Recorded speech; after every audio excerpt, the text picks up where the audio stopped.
말씀 고린도전서 10장입니다.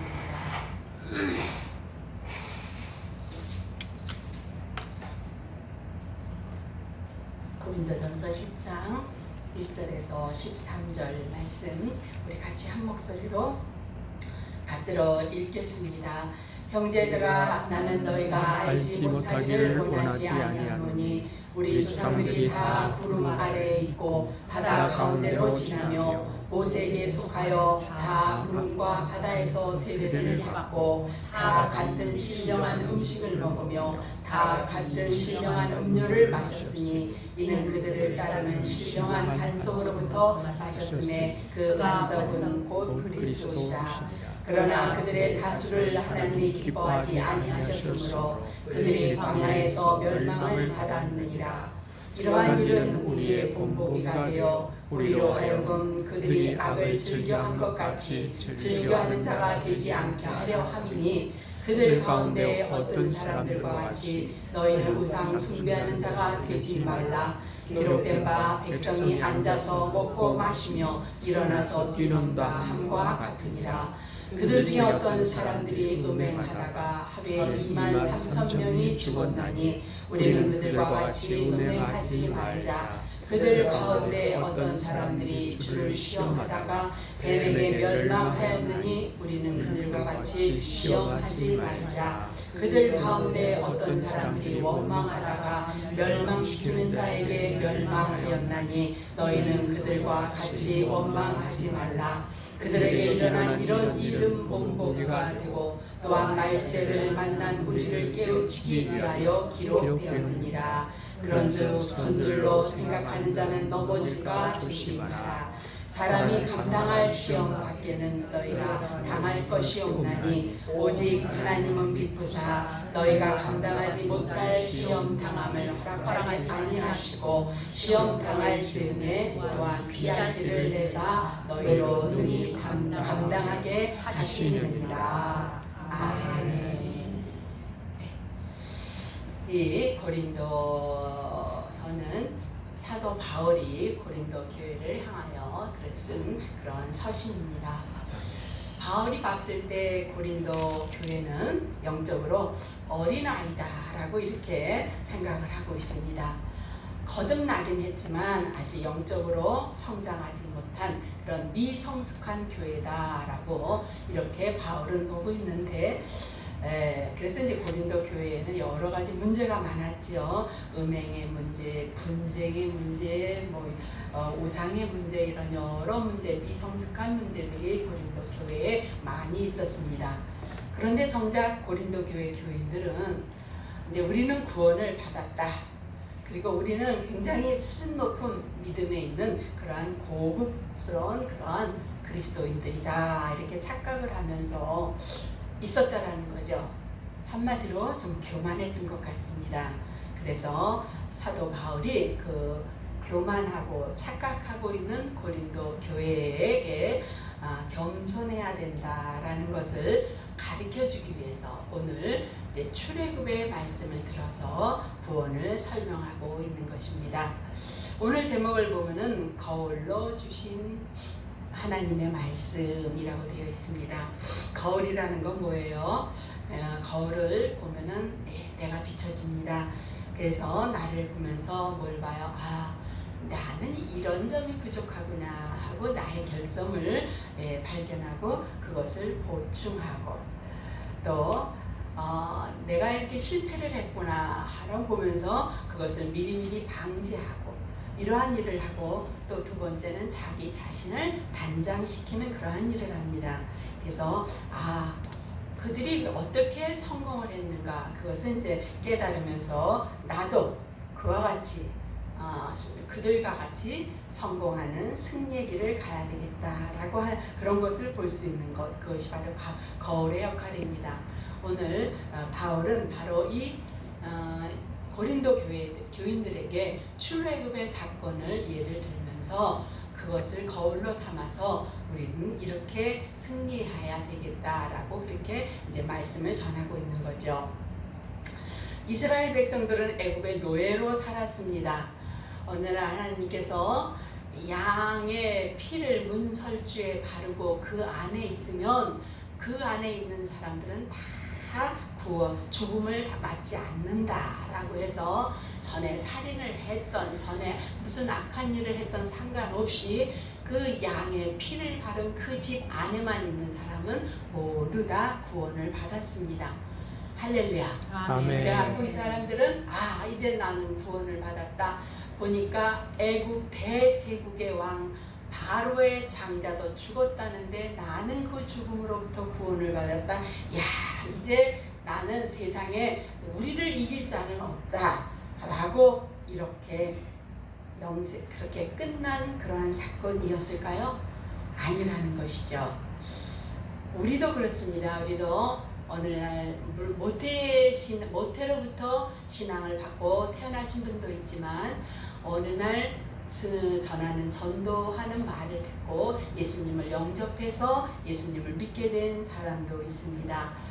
그래서 예수님을 믿게 되었을 때 이제 나는 드디어 천국 백성이 되었구나. 할렐루야. 아멘. 이제 내가 가는 길은 무슨 길이든지 이제 막힐 것이 없다. 이렇게 생각을 해서는 아니라는 거지요.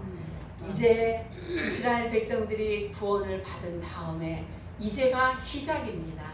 이제가 출발점입니다.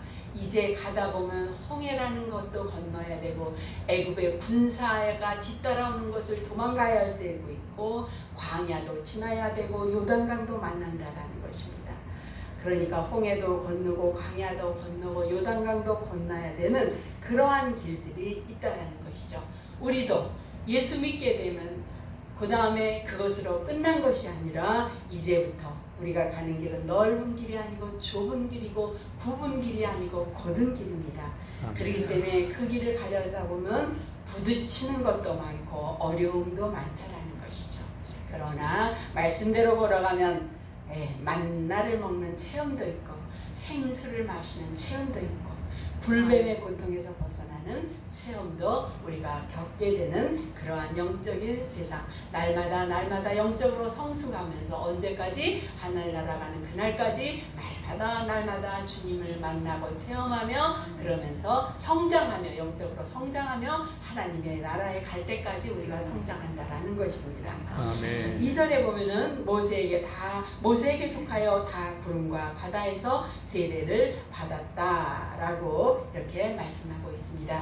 그러니까 이스라엘 백성들이 애굽에서 종살이 하다가 홍해를 건넌 사건을 세례의 사건에 지금 예표로 보면서 전적인 은혜로 구원을 받았다라고 이렇게 말하고 있는 것입니다. 아멘. 그러면 하나님께서 이스라엘 백성들이 노예 생활하는 게 불쌍해서 단순히 구원하시기 위해서 애굽에서 빼내 주셔서 이제 하나님의 선민으로 그렇게 세워 주시기 위해서 단순히 그들을 구원하셨느냐라는 것입니다.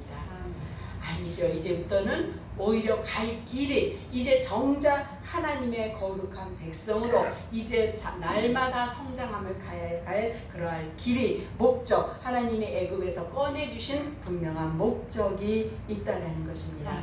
그 목적이 무엇이냐? 하나님께서는 과거에는 애굽의 노예였지만 이제는 거룩한 하나님의 백성이 되어서 하나님의 거룩한 나라를 이 땅에서 세우기 위한 그러한 자들로 그들을 택하셨고 그리고 그들을 지금 시작점에서 먼저 애굽에서 꺼내시는 그와 같은 일을 하셨다라는 것입니다. 네. 오늘 저희도 마찬가지입니다. 우리가 전도할 때는 그렇죠. 예수 믿고 구원 받으세요. 또 예수 믿으면 모든 일이 잘 될 것 같이 이렇게 우리가 전도를 합니다만 막상 그렇게 해서 그가 예수님을 영접하게 되면 모든 게 끝난 게 아니죠. 이제부터 시작입니다. 이제부터 오히려 그 구원이라는 그 예수님을 영접한 그 자체가 하나님의 자녀가 되었다. 어떤 데가 신분 상승으로 그렇게 되는 것이 아니라 끝난 게 아니라 이제부터는 전적으로 하나님의 나라를 확장하고 세워야 하는 그런 사역이 우리들에게 주어졌다라는 것이죠. 그러니까 이스라엘 백성들도 지금 그와 같이 이제 출애굽해서 지금 신의 광야에 들었을 때 이제부터는 하나님의 목적대로 이들을 하나님께서 이끌어 가실 것 같은데, 그런데 이 사람들은 아니란 생각을 했습니다. 이제 광야에 왔으니까, 노예는 아니니까 이제부터는 내가 뭔가를 한 줄 알고, 그리고 안일하게 광야에서 생활을 하다가 많은 사람들이 거의 다 2명 빼놓고 멸망, 20세 이상으로는 다 죽었다라는 거죠. 그러니까 출애굽 사건은 이제 출발점에 서 있는 사건인데, 이들은 모든 것이 다 끝난 줄 알고, 그리고 목표를 향해 갈 생각을 안 하고 거기서 안주했다라는 거죠. 이런 이스라엘 백성들에게 오늘 이제 바울이 선생이 하시는 말씀이 무슨 말이냐? 어제 출애굽 6월절에 그 어린 양의 피로 구원을 얻고 어제 승리했을지 모르지만 어제의 승리가 오늘을 보장해 주지는 않는다라는 말을 하시고 있는 것입니다. 그래서 7절에 보면 그들 가운데 어떤 사람들과 같이 너희는 우상 숭배하는 자가 되지 말라. 기록된 바 백성이 앉아서 먹고 마시고 일어나서 뛰논다 함과 같으니라. 이 사건은 모세가 십계명을 받으러 산에 올라갔을 때였죠. 모세가 하도 안 내려오니까 백성들이 이 사람 모세는 산에 올라가서 죽었나 보다. 백성들이 이제 우리를 애굽에서 인도해낸 신을 만들자 하고 금송아지를 만들었습니다. 그와 같은 우상 숭배의 죄에 넘어갔다라는 것이죠. 그랬을 때 보면은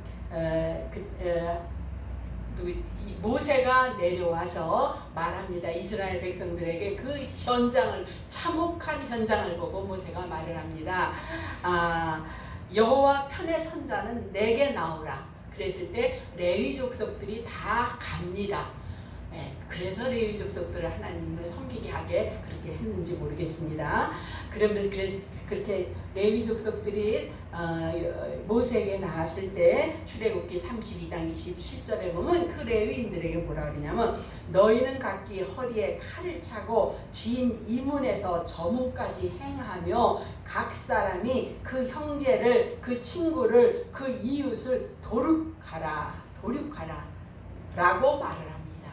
그래서 그날에 백성 중에 죽은 사람이 3,000명가량이나 죽었다라고 이렇게 되어 있습니다. 자, 이렇게 해서 3,000명 죽었습니다. 살아난 사람들, 와, 나는 그래도 살았다, 할렐루야, 기쁘다, 나는 이겼다, 하나님이 나는 특별히 봐주셨나 보다, 이렇게 할 때가 아니라는 것입니다. 8절에 보니까 또 그들 중에 어떤 사람들이 음행하다가 하루에 23,000명이 죽었나니 우리는 그들과 같이 음행하지 말라. 예, 이 사건은 시딤에서 모압 여자들과 음행하면서 바알 부올 우상에게 또 절했던 그와 같은 음행으로 인한 우상 숭배를 저지른 죄악을 말하는 것입니다. 그러니까 앞에서 금송아지 사건으로 다행히 살아났으니까 끝났다, 이제 하나님 이제는 복받을 시간만 남았다, 이게 아니라는 거죠. 그들 중에 또 남은 사람 중에 또 죄를 저지르라 이거입니다. 예, 그렇게 해서 그때 죽은 사람이 오늘 여기 고린도전서에는 23,000명이라고 되어 있지만 민수기에 가면은 24,000명으로 되어 있습니다. 제가 이게 아무래도 24,000명인데 이상하다 그러고 찾아봤어요. 그랬더니 민수기에는 24,000명, 고린도전서 여기에는 23,000명으로 죽은 사람이 되어 있더라고요. 9절에 보면 또 그래서 이제 또 이제 다 죽은 게 아니죠. 일부가 또 살았잖아요. 살았다고 끝나느냐?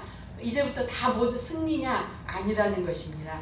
9절에 보니까 또 그 가운데 어떤 사람들이 주를 시험하다가 뱀에게 멸망하였느니 우리는 그들과 같이 시험하지 말라. 자, 음행에서 살아남은 사람들, 이번에는 불뱀 사건으로 주님을 시험하다가 그러다가 또 다시 죽었다라는 것입니다. 그러니까 뭐예요? 7절, 8절, 9절이 뭐예요? 어제는 우상 숭배의 죄악으로 이겨낸 사람이 오늘은 음행의 죄로 넘어질 수 있고, 오늘은 음행 죄에서 이겨난 사람이 내일은 또 원망 불평의 죄로 불뱀에 물리는 그와 같은 죄에 넘어질 수 있으니 어제의 승리가 오늘의 승리를 보장해주지 않는다. 그러니까 믿는 사람들은 어떻게 해요? 예수 그리스도를 영접한 순간부터 이제 끝났다 할렐루야가 아니고 날마다 순간마다 우리는 경성해서 주의 뜻이 어떤가 생각해서 아버지의 뜻을 따라 섬기는 그러한 자들이 되어야 된다라는 것이죠. 어제 이겼다고 어제 그 환난에서 내가 벗어났다고 오늘 또 다른 환난을 내가 반드시 이긴다는 보장이 없다라는 것입니다. 대표적인 사람이 누구예요? 다윗입니다. 다윗은 사울 왕을 진짜 자기를 죽이려고 부대를 이끌고 다니는 그 사울 왕을 죽일 수 있는 기회가 2번이나 완벽하게 왔음에도 불구하고 사울 왕을 죽이지 않고 용서해 주었습니다. 그랬던 다윗이지만 나중에 나발이라는 사람이 자신의 요청하는 것을 거절하자 아주 화가 나가지고 군사를 일으켜서 목을 치러 들어갑니다. 물론 중간에 나발의 지혜로운 아내 때문에 노는 누그러졌고 참사를 막을 수 있었습니다만 이 다윗, 자기를 그렇게 죽이려고 쫓아다니던 사울 왕을 죽일 수 있는 절호의 기회를 2번씩이나 용서했던 그 다윗조차도 자신의 요청을 들어주지 않는다고 해서 당장 칼을 들고 죽이러 가려고 했던 그러한 연약한 모습이 바로 우리들의 모습이라는 것입니다. 그러니까 어제는 하나님의 말씀을 붙잡고 분노를 이겨냈던 다윗이었지만 오늘은 그보다 작은 일을 가지고도 이렇게 쉽게 넘어질 수 있는 그러한 사람들이 바로 우리들이라는 것이죠.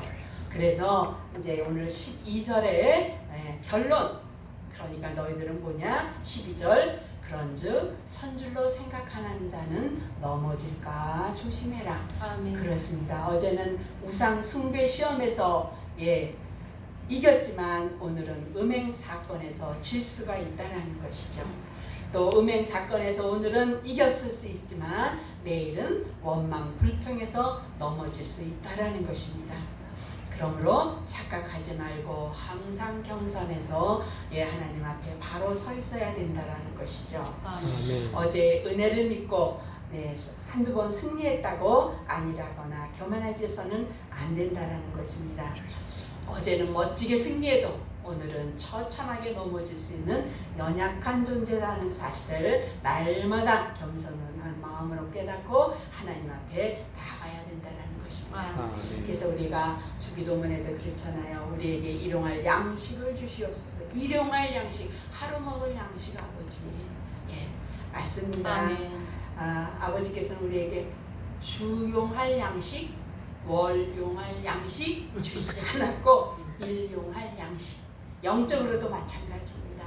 오늘 하루 주일날 예배드린 것 가지고 이 일주일 내내 살아가시려 하지 말고 날마다 말씀과 기도로 하나님 앞에 섬으로 인하여서 그래서 일용할 영적인 양식을 받고 살아갈 수 있는 우리 모두가 되실 수 있기를 주님의 이름으로 축원합니다. 아멘. 예수님의 영성이 참 보통 영성이 아니잖아요. 우리하고 비교할 수도 없잖아요.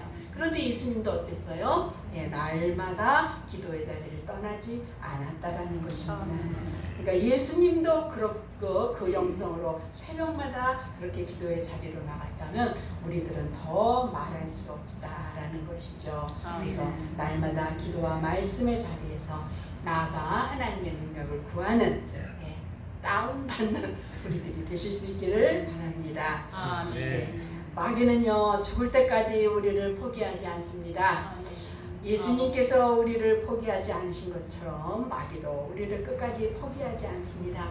마귀는요 나도 모르는 사이에 계속해서 마귀는 우리를 보고 있고 관찰하고 있고 감시하고 있습니다. 주여. 그래가지고 어떤 그 마귀 나름대로 어떤 그런 데이터를 갖고 있어요. 그래서 이 사람은 어떤 점이 약하다. 요 사람은 어떤 점에서 무너진다. 요거를 마귀가 아주 기가 막히게 알고 아주 시시적절하게 요럴 때는 요 방법으로 저럴 때는 저 방법으로 우리를 치고 들어온다라는 거죠. 그러니까 예수님께서 40일 금식 기도 하셨을 때 마귀가 예수님한테 제일 먼저 치고 들어온 게 뭐예요? 너 배고프지? 먹는 거 할게. 내가 먹는 거 줄게 하면서 이 돌이 떡덩이가 되게 하라 라고 이렇게 말을 하고 있습니다. 그러니까 주님이 우리를 포기하지 않는 것처럼 마귀 역시 우리를 포기하지 않냐고 우리를 날마다 감시, 모니터링 한다 그러죠. 감시하고 감찰하면서 엄청난 데이터를 가지고 그리고 이럴 땐 이걸로 저럴 땐 저걸로 우리를 내고자 한다는 것입니다. 우리가 본문에서도 봤잖아요. 우상숭배의 죄에서 넘어가니까 음행의 죄를 있고 주를 시험하는 죄가 있고 원망하는 죄가 있고 계속해서 아주 다양한 그러한 죄의 무기들을 들고 나와서 우리를 넘어뜨리려고 그렇게 공격한다라는 것입니다. 그러므로 선줄로 생각하는 자는 넘어질까 조심해라 라는 그러한 말씀을 하고 있는 것입니다. 그 다음에 이제 두 번째 오늘 우리가 말씀에서 생각해 볼 수 있는 것은 하나님이 우리에게서 이제 하나님께서는 우리에게 감당할 수 있는 시험만 그러나 허락하신다라는 것입니다. 자, 고린도 교인들이 연약해서 죄를 많이 지었다고 했습니다. 미성숙한 그러함에도 불구하고 방심하고 교만했다라고 했습니다. 그러면지만 하나님께 바울이 격려하기를 뭐라냐면 그러나 하나님은 우리에게 감당할 시험만 허락하신다라고 말씀을 하고 있습니다. 11절에 나오지요. 13절에 나옵니다. 사람이 감당할 시험 밖에는 너희가 감당할 것이 없나니 오직 하나님은 미쁘사 너희가 감당하지 못할 시험 당함을 허락지 아니하시고 이렇게 말씀하십니다. 그러니까 내가 감당할 시험만 허락하신다는 것입니다. 아멘. 이 세상에서 나를 잘 아시는 분, 나보다 나를 더 잘 아시는 분, 아멘. 나를 만드신 그분, 그분이 내 수준을 아시고 나의 능력을 아십니다. 하나님은 그 내 수준과 내 능력에 맞도록 내가 감당할 수 있도록 시험 주신다라는 것이죠. 아기들은 아무것도 모릅니다. 엄마가 주는 건 덥석덥석 받아 먹습니다. 그렇기 때문에 엄마는 우유를 줘도 이 우유가 아기에게 온도가 맞을지 틀릴지 다 검수해서 목욕물이 아기에게 뜨거운지 찬지 다 검수해서 아기를 목욕물에 집어넣고 우유를 먹게 합니다. 마찬가지로 하나님께서도 우리를 인도하실 때에 내 믿음의 크기를 보고 그리고 우리를 감당할 수 있도록 그렇게 시험을 하신다라는 것이죠. 그러므로 우리가 인생을 살다가 시험당할 일을 만나거든 꼭 잊지 말아야 할 것은 이 시험 내가 감당할 만하니까 하나님이 내게 주셨다라고 이렇게 믿고 행할 수 있기를 주의 은혜로 부탁을 드립니다. 그렇습니다. 출애굽에도 보면은요, 이스라엘 백성들이 출애굽을 해서 가나안 땅으로 가려면은 제일 빠른 길이 어떤 길이라고 했어요? 최단거리가 그냥 그대로 해안길로 올라가는 길입니다. 그런데 하나님께서 그 길을 안 보내요. 돌아가게 하셨어요. 그러면서 뭐라고 했냐면은 백성이 블레셋 땅 가운데 갈 때 그 길을 이 백성이 전쟁을 17절에 있습니다. 한번 볼까요? 아니네요. 저쪽에 있는 말씀이에요. 그러니까 올라가면 블레셋을 만나게 되고 그러면 블레셋은 분명히 강한 군대고 전쟁을 해올 것이고 그 전쟁을 만나게 되면 이 백성이 어떻게 해요? 다시 애굽으로 돌아갈까봐 그래서 하나님께서는 그들을 돌리셨다라는 거죠. 그러니까 하나님은 시험 당할 만할 때 하신다라는 것입니다. 그런데 그렇게 하시고 난 다음에 얼마 후에 하나님께서는 이스라엘 백성들을 아말렉과 전쟁하도록 하십니다. 그러니까 조금 전에는 전쟁을 피해서 돌리신 분이 이제는 아말렉과 전쟁을 하게 합니다. 무슨 말이냐? 그동안에 이스라엘 백성들에게 하나님의 손수 보여주신 것입니다. 뭘 보여주셨어요? 출애굽 과정을 보여주셨고 홍해를 가르는 그러한 과정을 보내주셨고, 그러면서 애굽의 그 엄청난 군사들이 물속에 수장되는 과정을 보여주셨습니다. 그러니까 뭐예요? 하나님의 말씀만 믿고 따르면 아무리 대단한 애굽의 그러한 군대라 철병거를 할지라도 이길 수 있구나. 이 아말렉 정도는 이길 수 있구나.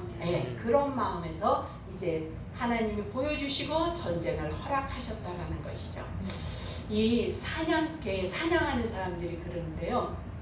우리나라는 이제 그런 일이 별로 없지만 유럽 외국에서 보면은 이 사냥개가 주인하고 가면은요 호랑이하고 맞서 싸운대요.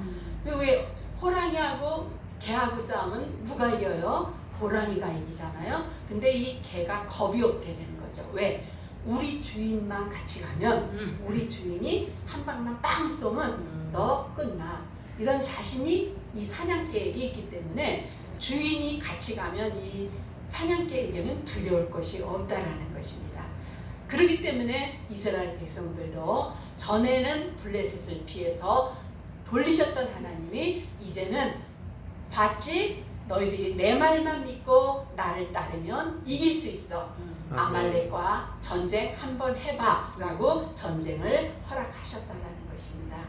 그러므로 우리가 시험을 만나거든 이것은 하나님이 감당할 수 있다고 내게 믿고 주신 거니까 감당해보자 라는 그러한 마음으로 감당할 수 있는 우리 모두가 될 수 있기를 바랍니다.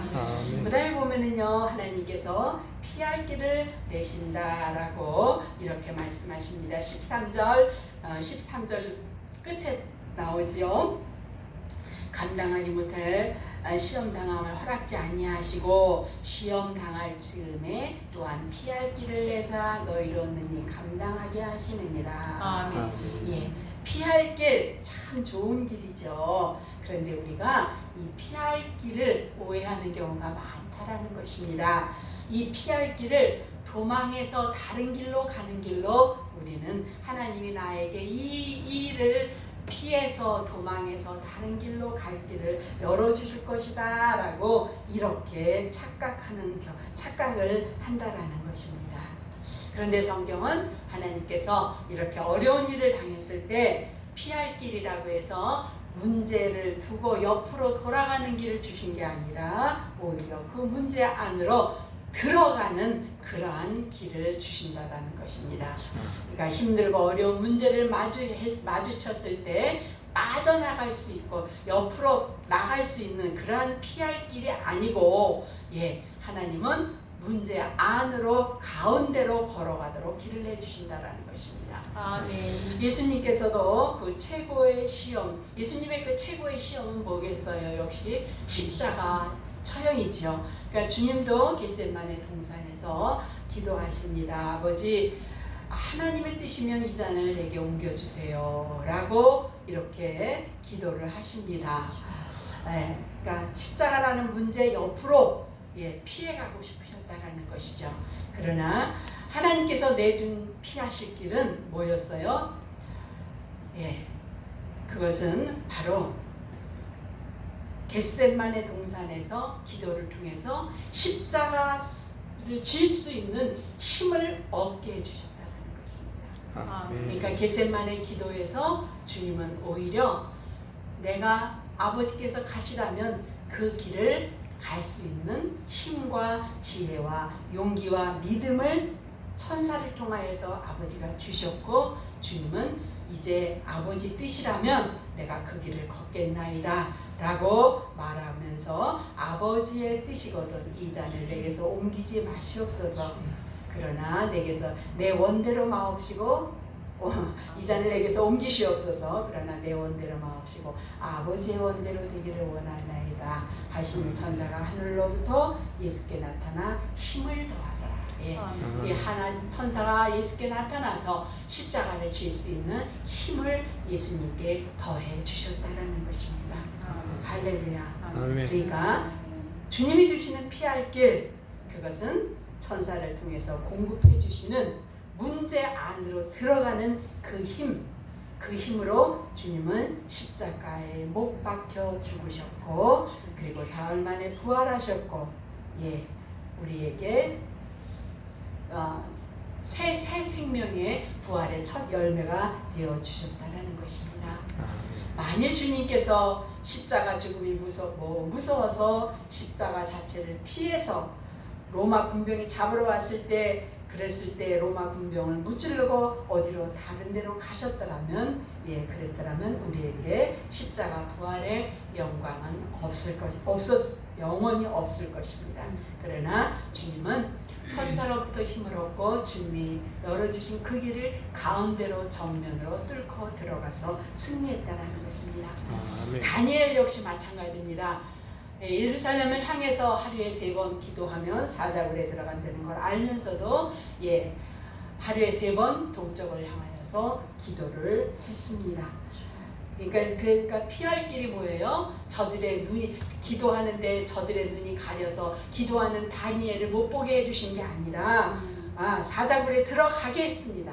그러나 들어간 후에 사자의 눈을 멀게 하셔서 그래서 오히려 그 안에서 입을 봉하여 주심으로 머리카락 하나 상하지 않고 나오는 그런 피할 길을 주셨다는 거죠. 에스더도 마찬가지입니다. 왕이 부르지도 않았는데 내가 왕에게 나가면 내가 죽습니다. 그러니까 안 나간 게 아니고 나갔습니다. 내가 죽으면 죽으리다 라고 나갔을 때 하나님께서 그 길을 열어주셔서 왕이 더 사랑스럽게 느꼈고 그모를 내밀었고 이스라엘 백성들이 다 살아나는 부림절의 역사가 시작되었다는 것입니다. 그렇습니다. 오늘 우리는 고린도 백성들처럼 고린도에 사는 사람들처럼 모두 다 구원받은 하나님의 백성들입니다. 주님께서 승리를 보장해 주셨습니다. 하나님께서는 우리를 단순히 하나님의 자녀 삼기 위해서 구원해 주셨느냐? 그게 아니라는 거죠. 이제 구원받았으면 이제부터 시작이라는 것입니다. 이제 출발에 섰다라는 것입니다. 무엇을 위해서? 하나님 나라의 거룩한 사역을 확장을 위하여 우리를 먼저 부르셨다라는 것입니다. 그러면서 우리가 그 부르심에 받는 길에 가다 보면 좁은 길 고든 길이기 때문에 감당하기 힘든 시험을 만나는 경우가 있지만 그러나 주님께서는 우리에게 감당할 수 있기 때문에 시험을 주셨고 또 우리에게 능히 피할 길을 주셨는데 그 피할 길은 문제를 외면하고 가는 길이 아니라 문제 안으로 정면으로 들어가서 하나님께서 주시는 지혜와 믿음으로 용기로 이기는 그래서 승리하는 그러한 길을 열어주신다는 것입니다. 우리 사랑하는 우리 성도님들 모두 다 우리 오늘 말씀을 통해서 구원받았습니다. 그렇다고 우리가 일용할 양식 날마다 주의 말씀을 듣고 깨닫고 경성하고 겸손하고 내 자신을 쳐서 넘어뜨리면서 하나님 말씀을 높이고 그래서 아까 우리 찬양한 것처럼 하나님 말씀만을 높이고 그리고 주의 이름만을 높이는 그러한 우리 백성들 될 수 있기를 주의 이름으로 축원합니다. 아멘. 우리 아까 그 찬송 한 번 더 할까요? 422장. 아까 처음에 한 거. 320장.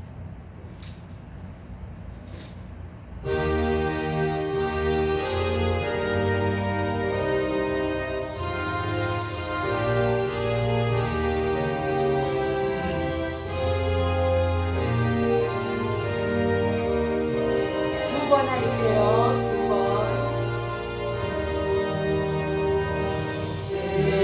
세상에 헛된 신을 버리고 하나님의 이름 높여 일세 온전한 백성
1808장